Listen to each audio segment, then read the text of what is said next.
Hello all, this is Dr. Alsop, and it is the most wonderful time of the year, time to talk musculoskeletal anatomy.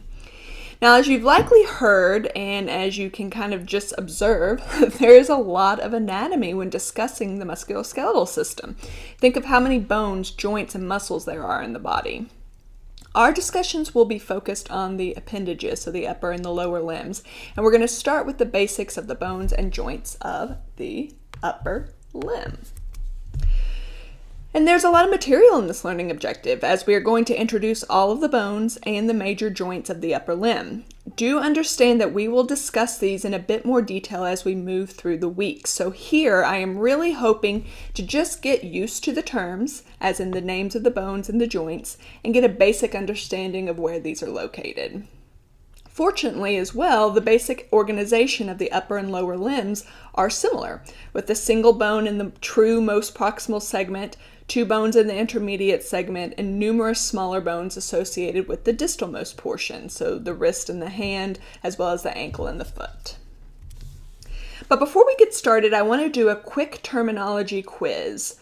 Do you recall what the term proximal means?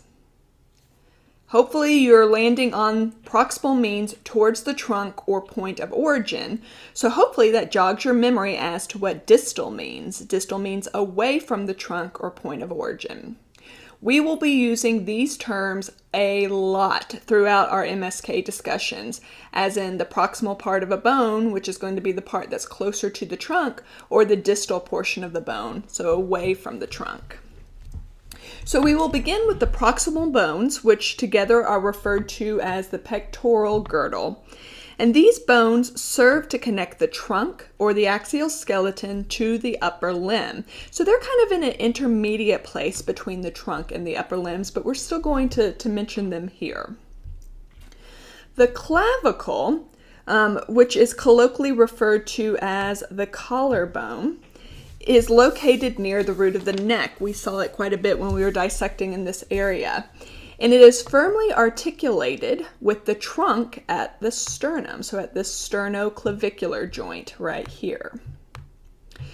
It will also articulate with the acromion of the scapula, so that kind of lateral-most extension, at the acromioclavicular or AC joint.